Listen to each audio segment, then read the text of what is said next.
In today's session, we shall know what are repurchase or repo agreements and how does market for such financial contracts work, right? So that's our today's agenda. About repurchase agreements, let me tell you that these are another source of funding not only for banks but also for other market participants. Repurchase agreements or repo is an agreement by which one party sells the security to a counterparty with a commitment to buy it back at a later date at a specified price, right? So a repo contract literally involves, two different, contracts. It's made up of two different contracts. One is a contract which is made in spot market, wherein securities could be sold to another party, and another is a forward contract wherein the same party agrees from that party to repurchase those securities back in some future at some future date and at a pre-decided or pre-agreed price, right? So in effect, the buyer is actually lending funds to the seller with the security as collateral in a repo contract, right? On the repurchase rate, the seller, which is the borrower, is supposed to pay the lender the repurchase price in order to obtain back collateral security, right? Now, a repo for one day is called an overnight repo, while an agreement covering a longer period of time is called a term repo. The repurchase price is greater than the selling price and accounts for interest charged by the buyer. Interest charged, the interest rate implied is calculated as the rate as the repo. The interest rate calculate is called the repo rate, which is the annualized percentage difference between the repurchase and the selling price, right? As it's shown in the slide, which is being shared with you right now. Repos are popular because the interest cost of repo is usually less than the rate on bank loans or other short-term borrowings, right? So that was, the introduction about the repo contracts. Now let's look at an example to understand, repo contracts in a more better sense. Let us suppose that a firm and a borrower enters into a repo agreement to sell a 7% 10-year bond with a par value of 10 lakh rupees, right? The bond has a current market value of 9 lakh 50,000 rupees. Okay. The bond is to be sold under repo at 9 lakh 22,000 rupees and repurchased 180 days later for a price of 9 lakh 35,000 rupees, right? Given this condition, the holding period yield, the yield uh, that the party who sells the securities to the other party under repo will earn will be 1.41%, right?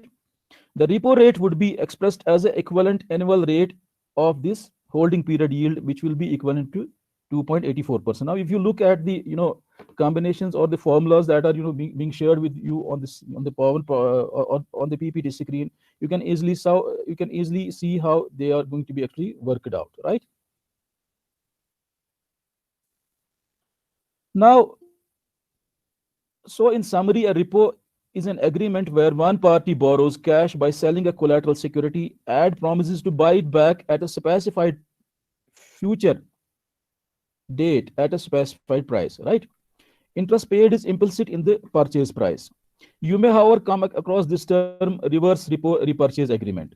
Now, what is this reverse repurchase agreement? This essentially is the same agreement, but viewed from the standpoint of the lender. So, in case of a repurchase agreement, there will be, or it's a reverse repurchase agreement, there will be always two parties. One party is lending the securities with the undertaking of buying them back at a future date at a price which is decided at the time of entering into the contract.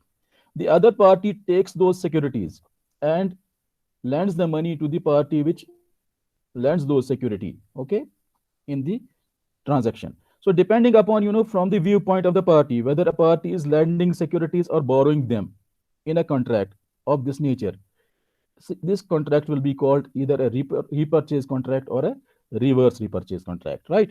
Am I clear? Now, reverse repurchase contract, this essentially is the same agreement, but viewed from the standpoint of the lender.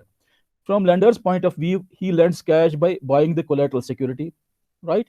So if you look at the repurchase agreement, the seller lends the securities to borrow money.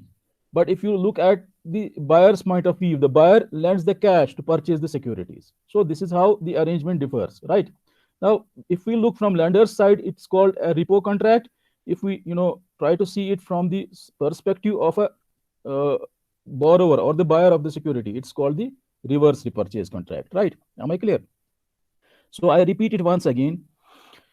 A repo is an agreement whereby one party borrows cash by selling collateral security and promises to buy it back at a specified future date at a specified price, right? Interest paid is implicit in the purchase price. Okay, so the difference between the price at which securities are sold today and the price at which they will be repurchased back in future, that difference amount represents actually the interest on the money which is lent or borrowed in the under the repurchase agreement, right? You may, however, come across this term reverse repurchase agreement. This essentially is the same agreement but viewed from the standpoint of the lender, right? From lender's standpoint, he lends cash by buying the collateral security. On the purchase date, he sells it back and earns the interest on in the process, right? Am I clear? So, in essence, the question of whether a particular transaction is labeled as repurchase agreement or reverse repurchase agreement all depends on one's point of view, right? In essence, a repo and a reverse repo indicates the two sides of a collateralized borrowing lending transaction. Hence, a reverse repo is literally nothing but just the mirror image of a repo agreement, right? So, what are the factors that affect the repo rate, right? So, in this slide, I try to present to you some of the factors that are going to affect that rate on which repo is done between the two parties, right? Let's take a look. Firstly, like most other debt securities, it is the maturity of the contract, right? The longer the term of the maturity, the higher would be the repo rate, because risk increases with the time. If the maturity of the contract is low, risk would be low and the rates would also be low. This is the reason why the short term rates are generally lesser than the longer term rates. Okay, the fundamental difference is the amount of risk involved in the contracts that are for short term as against the contracts which are done for longer term. Am I clear? Unlike other debt securities, the credit quality of the borrower is not that important here in the repo contract. Instead, quality of the collateral is much more important, right? Because collateral is something which is exchanged in the which is used in conducting a repo contract or a reverse repo contract. So more emphasis is not given on the credit quality of the borrower, rather it is given on the type of the security which he offers to secure a loan under this particular type of contract, right? Higher the credit quality, the lower the repo rate, right? And vice versa. Now, borrowers have the choice of whether to deliver the collateral to the lender or just pledge the collateral security without delivery. If the collateral is delivered, the repo rate will be lower. Okay, and or else if it's pledged, then the repo rate will be higher, because under pledge securities continue to remain with the borrower. Okay, they are not technically moved from the possession of the borrower to the possession of the lender, right? Okay, so this is the reason that the repo rate will be higher in case the collateral security is delivered to the lender, or else it will be higher when the securities continue to remain under the pledge. Okay, they simply remain under pledge arrangement, right? If the collateral is delivered, the repo rate will be lower, and because there are alternative sources like taking a bank loan, the interest rate charged by these alternative sources is another factor that will affect the repo rate, right? If alternative interest rates are high, the repo rate is likely to be high as well, right? Moving on. Now back to our previous example, which we discussed earlier. Okay, repurchase agreements, like any other form of debt instruments, are not without credit risk to the lender.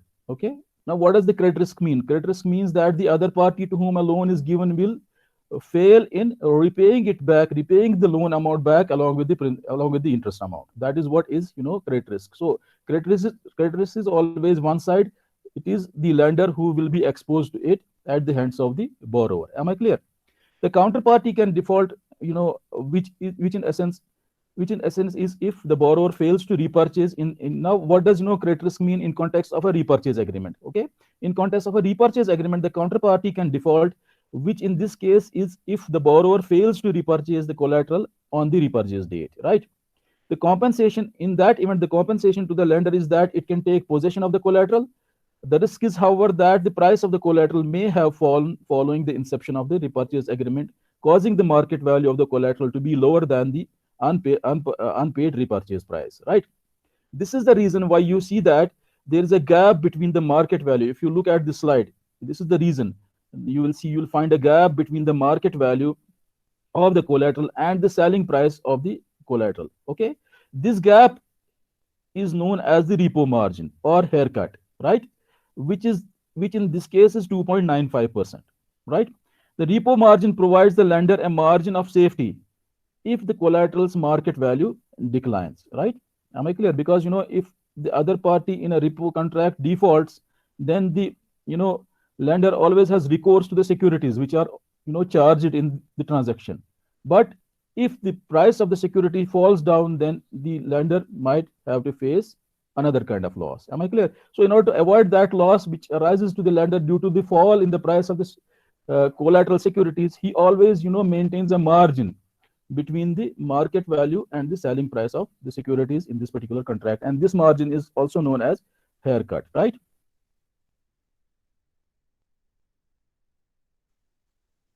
Okay, again let's examine some of the factors that affect the repo margin. Earlier we took notes of the factors that affect the repo rate. Now let's examine the factors that are going to affect the repo margin, right?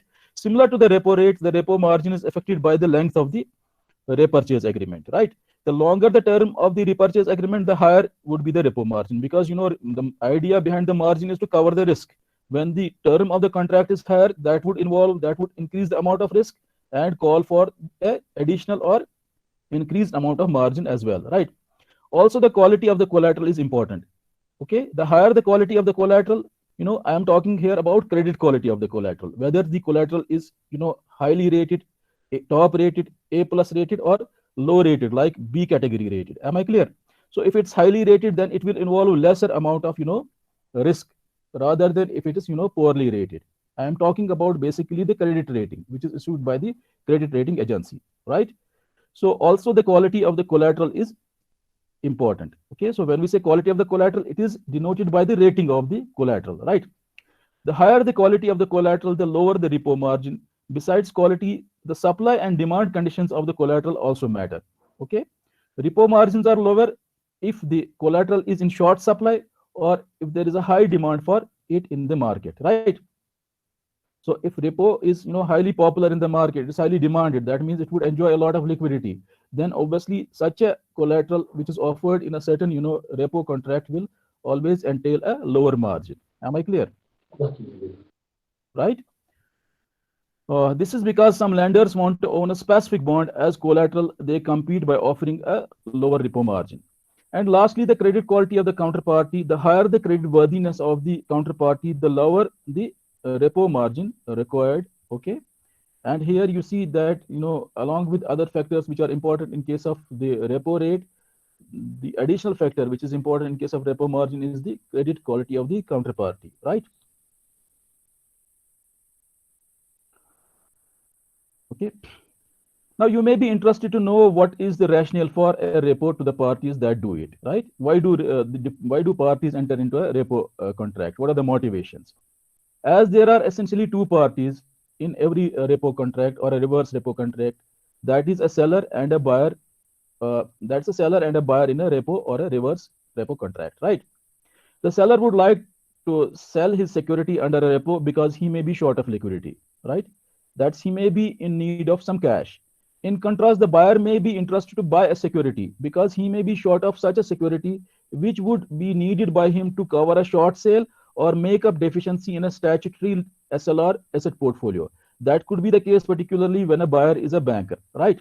Now you may ask, what is a short sale? Okay, a short sale involves sale of an asset or anything in the market in anticipation of owning that asset. Okay, a party doesn't have any asset, but still it is selling it because market allows it to do that. And when markets allow people to sell assets even when they are not owning those assets, that is what is known as a short sale. Am I clear? Such transactions known as short sale are allowed between the parties in financial markets under certain conditions, right? Moving on.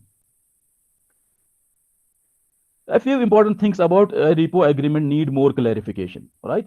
For example, when securities are sold under a repo, they are sold to the other party along with all rights and privileges of such securities, right? More precisely, an important question may be asked, and that is the buyer in a repo contract, right? More precisely, an important question that may be asked is that can the buyer in a repo contract have the right to trade the collateral securities during the term of the repo? The answer is yes.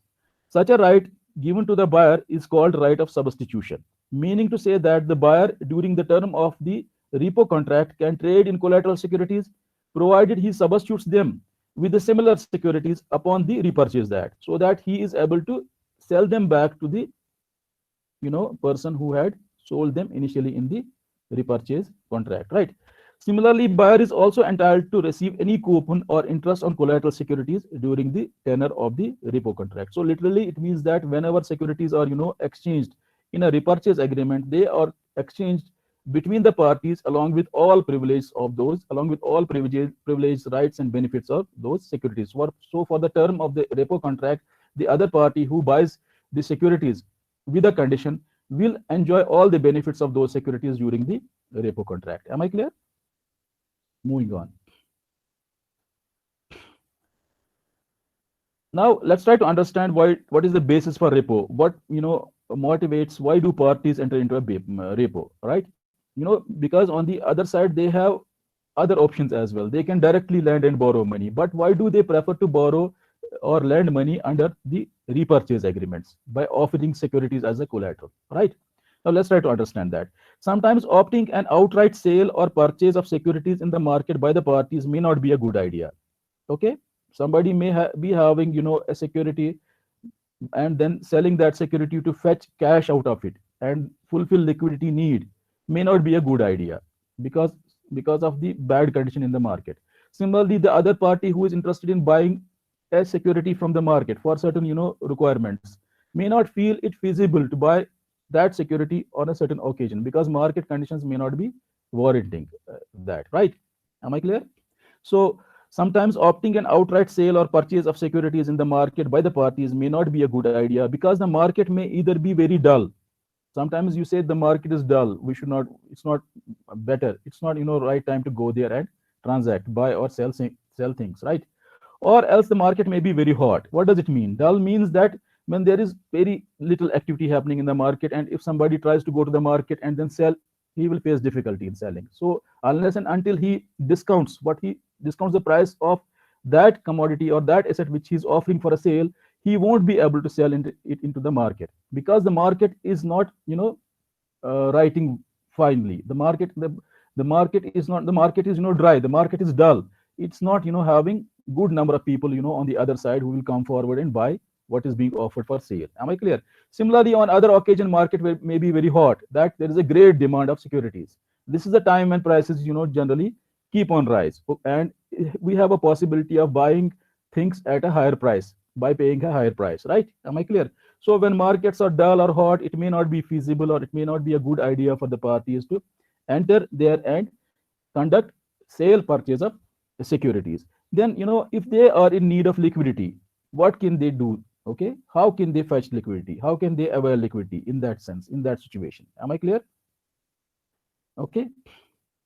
So sometimes opting an outright sale or purchase of securities in the market by the parties may not be a good idea because the market may either be very dull or else it may be very hot. That is, it might require the parties to sacrifice some extra money if they wish to sell or buy a security. Okay, this loss of money may be in the form of some discount for the seller or some premium for the buyer that they may likely be facing if they sell or buy a security given that conditions in the market are adverse. Am I clear? Now, under such conditions, repo is an ideal alternative. Okay, because it not only saves a party from facing adverse market consequences, but it also reduces the cost of funds for the borrower and overall credit risk for the lender. Am I clear? Now, question will arise how the cost of borrowing is reduced and how also the credit risk for the lender is minimized. Am I clear? The answer to this is that again this happens because a repo arrangement a repo agreement, unlike an unsecured bank loan, is always covered by a collateral security. Because you will always see that the rates which banks charge on unsecured loans like credit cards will be generally higher than the other rates which they ask the borrowers to pay on secured loans like a housing loan. The difference in these two types of loans rates is fundamentally because one loan involves greater risk for the lender as compared to the other loan. Am I clear? Same is the case when we enter into a repo contract, because in a repo contract a security is given and taken by the borrower and taken by the lender. This is what helps the parties to reduce the overall risk exposure, and then by reducing the overall risk exposure involved in the lending borrowing contract, they are able to minimize the cost of borrowing. Am I clear? That's it. Then let's examine the features of a repo agreement. What features does it provide to the parties who enter into, or who conduct, who do lending borrowing deals through or with the help of this particular contract or agreement? Okay, in a repo agreement, the presence of collateral security reduces the counterparty credit risk, and since risk is low, this is what leads to reduction in cost of borrowing, as again is the case of an unsecured bank loan, as I already explained to you, right? Further, to the extent of any fall in the price of securities that are collateralized, the combination of two simultaneous contracts, because every repo contract involves combination of two simultaneous contracts. One contract is wherein securities are sold. The other contract is they will be repurchased back at some future date. So it fundamentally, or it essentially involves combination of two contracts. One is a cash market contract, another is a forward market contract. So when parties come forward and they do these repo contracts, that is they combine two different contracts, then essentially what do they achieve? Okay, let us try to understand that. The combination of two simultaneous contracts, that is spot contract of sale and the forward contract of repurchase, acts for these parties as a hedge against the interest rate fluctuations, right? Now this is the structure of repos generally traded, right? All repos maturing next day are called overnight repos. Okay, and repos having a tenor of exceeding 1 day are called term repos. Hence 3 to 4 days repo and 14 days repo fall under the term repos category, right? Now this is the list of such securities that could be given under a repo deal. Generally, you can see, if you look at these securities, you can see that it's only short term and highly liquid securities that are preferred in this particular market as a collateral security, right? Now, do you know that why do central banks across the world deal in repo and reverse repo contracts? If you don't know, let me tell you that they do so mainly to use such contracts as a monetary policy instrument, right? Consequently, repo contracts are recognized as a very powerful tool which is used by central banks throughout the world to adjust market liquidity for broad purpose of targeting indirectly market interest rates. So whenever central banks wish that the interest rates should go up in the market, this is the time when they enter the markets and try to do more and more uh, repo contracts, right? Or else if they wish that the interest rates should go up, right? If they wish that the interest rates should go up, okay, they do one type of repo deals, or else if they wish that the interest rates should come down, they conduct another type of repo deals, which is known as reverse repo deals. Am I clear? So depending upon how they wish to target the interest rates in the market, they use repo as an instrument of adjusting liquidity in the overall markets, right? In Indian money market, or more specifically in India's repo market, two types of repos are possible, which are given in this slide, right? These repos include central bank repo, which is called RBI repo, and the other repos are those contracts that are mutually done by banks and other players in the repo market, right? These repos that are mutually done by the parties in the market are called interbank repos, right? The interbank repos are arranged by Clearing Corporation of India, who provides an electronic platform with the help of central bank to interested parties, wherein such parties can bid or enter into repos with each other, right? So we have an electronic market for interbank repos. Same is the case with RBI repos, right? Am I clear? Those people who want to enter into repos either with the RBI or with the other banks, they can do so by bidding at two different platforms which are provided, which is one of them is provided by the RBI, which is known as NDS, which we discussed yesterday, and the other one is provided by the Clearing Corporation of India Limited, right? Now, these are the two outlets where banks and other parties in the money market can engage into different kinds of repos in India, right? Again, under RBI domain, there are two facilities known as Liquidity Adjustment Facility or LAF and Marginal Standing Facility or MSF, where repos can be brought and sold. Next, under interbank domain, interested parties can use Clear Corp repo order matching system or CROMS that is offered by the Clearing Corporation of India, right? In case of RBI repos, there is an efficient mechanism of settlement, and that is known as delivery versus payment or DVP. Okay, so instantaneously, when people approach for buying or selling of, repo contracts at the through the RBI window, they will be immediately, provided with the delivery or, given the delivery of the securities after making the payment for them. Am I clear? That is what is known as delivery versus payment. So it doesn't involve any lag, basically. The parties need not to wait for a longer time till the securities will be credited in their accounts. Okay, this is going to happen instantaneously the moment a party enters into a repo contract and that contract is executed with the other party, right? So this is what is known as delivery, and this is what is known as delivery versus payment or DVP settlement. Okay. Now, in case of the interbank repo market, okay, the settlement involves either 1 day or 2 days, depending upon whether a repo contract is overnight or a term repo. If it's an overnight repo, then obviously it would be, again like DVP, RBI's DVP, or else if it's a term repo, then it would involve 2 days for settlement of the transfer of ownership in securities in the contract with the other party, right? These are the current RBI rates for repo market in India. Now, why, if you look at these rates, you will find certain interesting things. Now, why repo rate is slightly higher than the reverse repo, isn't it? Repo rate is 4% and reverse repo rate is 3.35%. There is a slight, difference between the two, and this difference between the two rates is generally known as margin. Okay, because the one rate is essentially the rate at which the RBI lends the money to the other parties in the market, and the other rate is the rate at which it borrows money from those parties in the market through the repurchase contracts, right? Am I clear?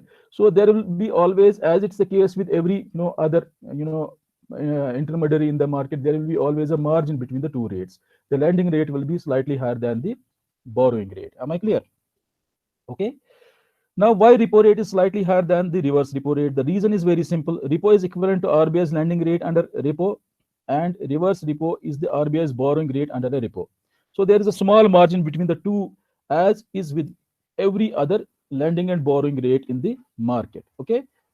To understand it in a more better way, if you go to a bank and then provide your money to them as a deposit, they will always give you a lower rate than what they will charge if they give you a loan of similar amount back to you. Okay, so obviously the rates which banks charge from people on different loans will always be slightly higher than the rates that they offer to the same people if those people are providing the such banks with the deposits. Am I clear? This is just to facilitate the bank to earn a margin, because banker is an intermediary.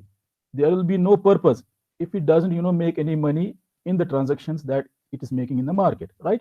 So it will always keep a margin between the rates at which it will borrow the money from the market and the rates at which it will lend the same money back to the people in the market. So generally the interest rates that the banks charge on loans will be slightly higher than the interest rates which they will be allowing or paying to the people on the depositors provided on the depositors, okay, on the deposits which they provide to these banks in the market, right?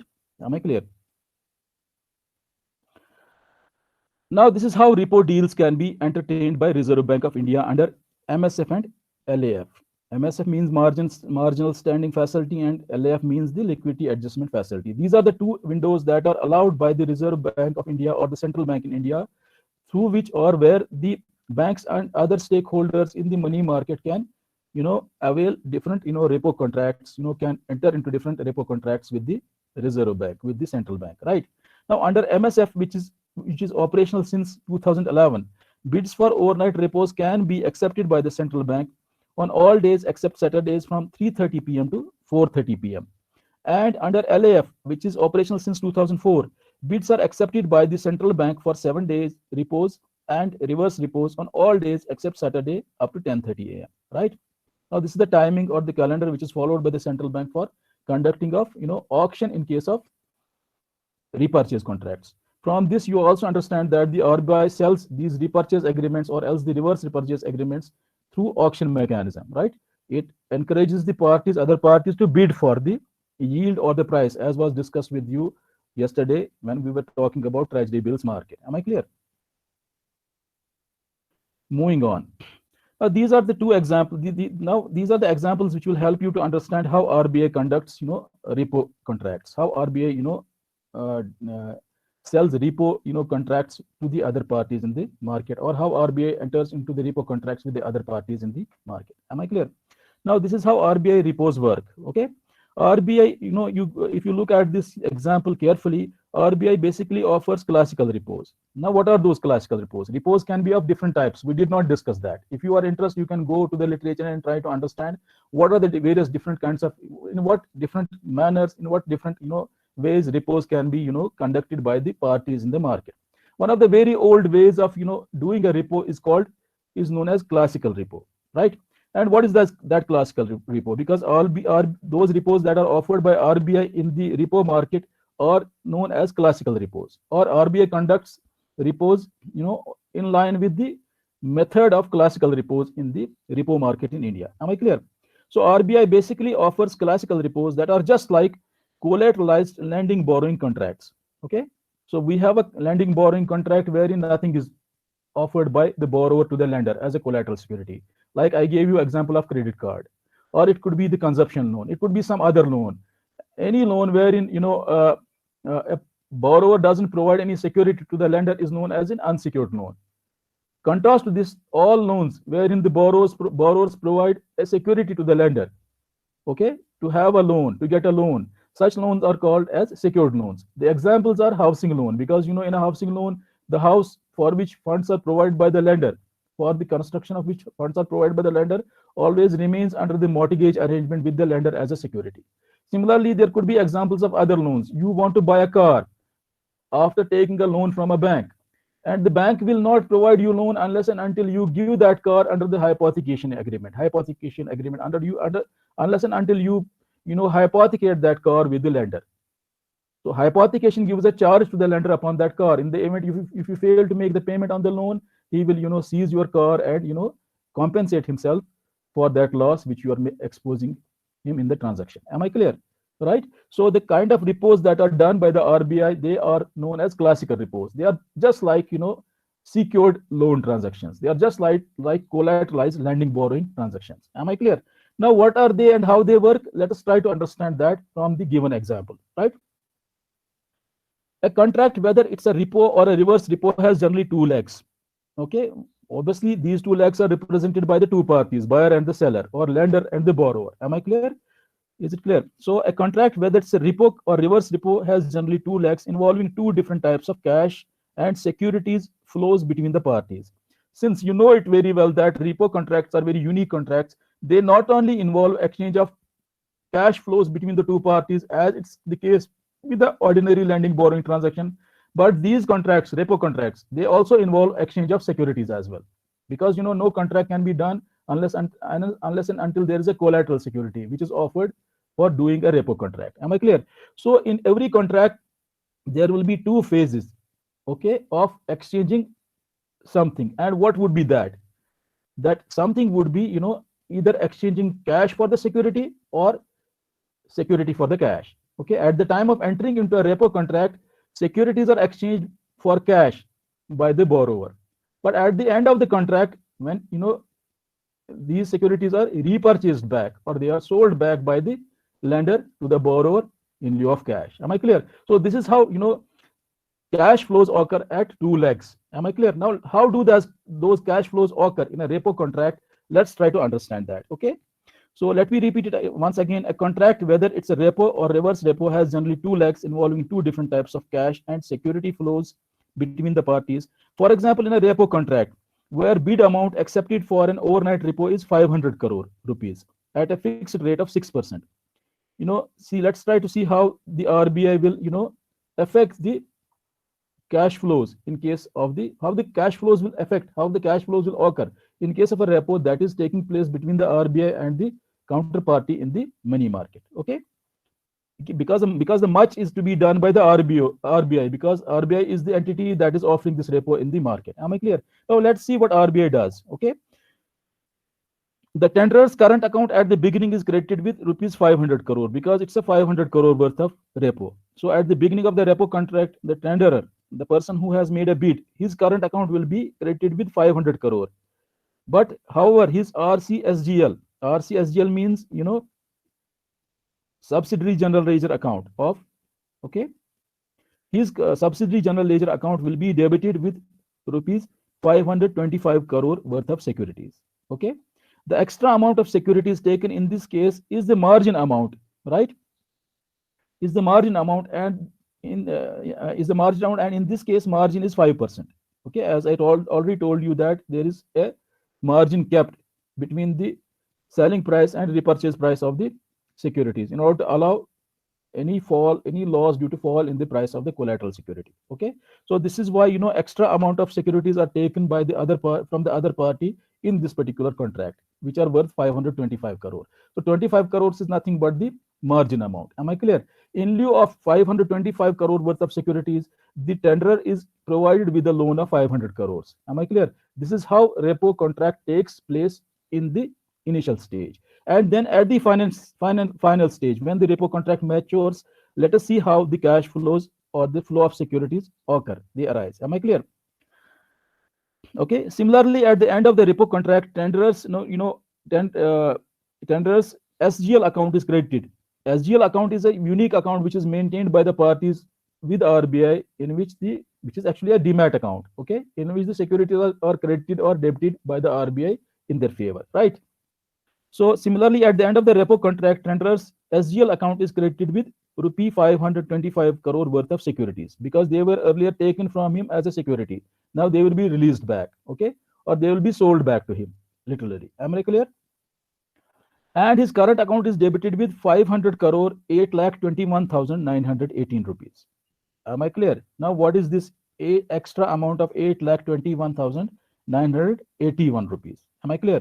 This extra amount of 8,21,981 rupees is the interest at the rate of 6% for a day on the repo contract, which is charged by the central bank from the tenderer's current account. So this is how a classical, repo operates. Okay, it is merely it's basically just nothing but the secured or a collateralized lending borrowing arrangement. Am I clear? But there can be other repos like, sale and repurchase repos, which we discussed at the beginning of this, session. Okay.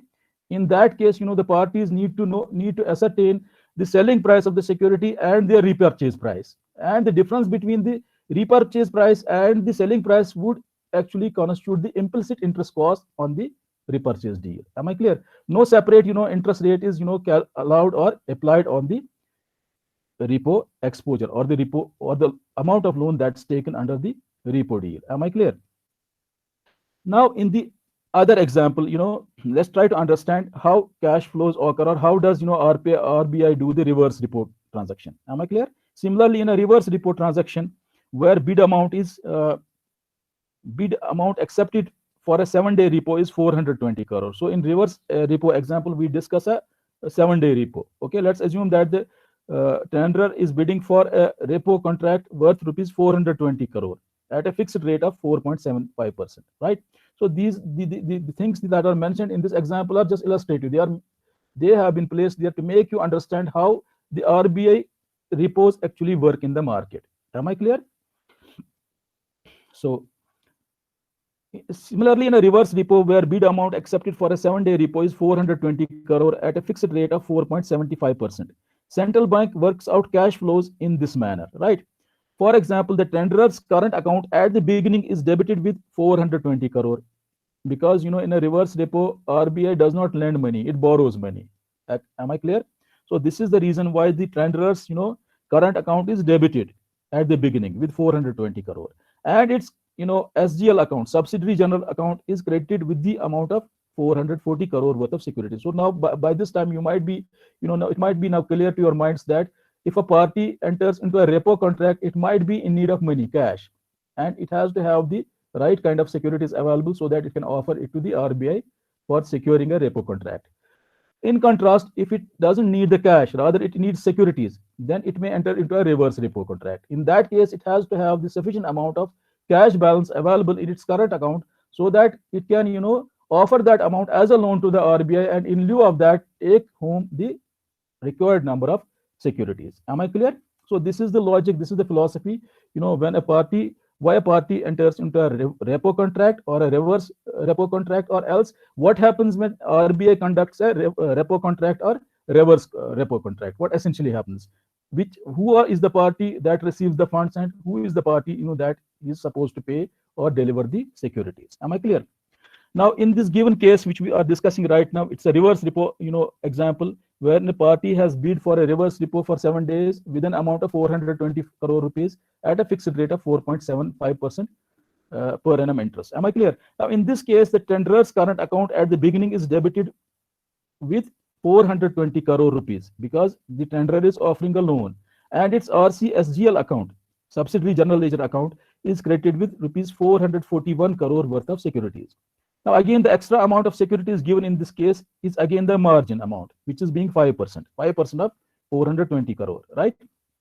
Now, earlier margin was taken by RBI. Now, in this case, RBI doesn't give the loan, it borrows the money. Margin will be allowed to the other party that, actually gives that loan. Am I clear? Similarly, at the end of the reverse repo contract, tenderer's subsidiary general ledger account is debited with 440 crore rupees worth of securities, and its current account is credited with 420 crores, 38 lakhs 26,025 crores. Okay. Now again here, 38 lakhs 26,025 rupees is the interest at the rate of 4.75% for 7 days on the reverse repo contract paid by the central bank into the tenderer's current account. Okay. So that's all from my side about the repurchase contracts and how repurchase, markets work. If you have any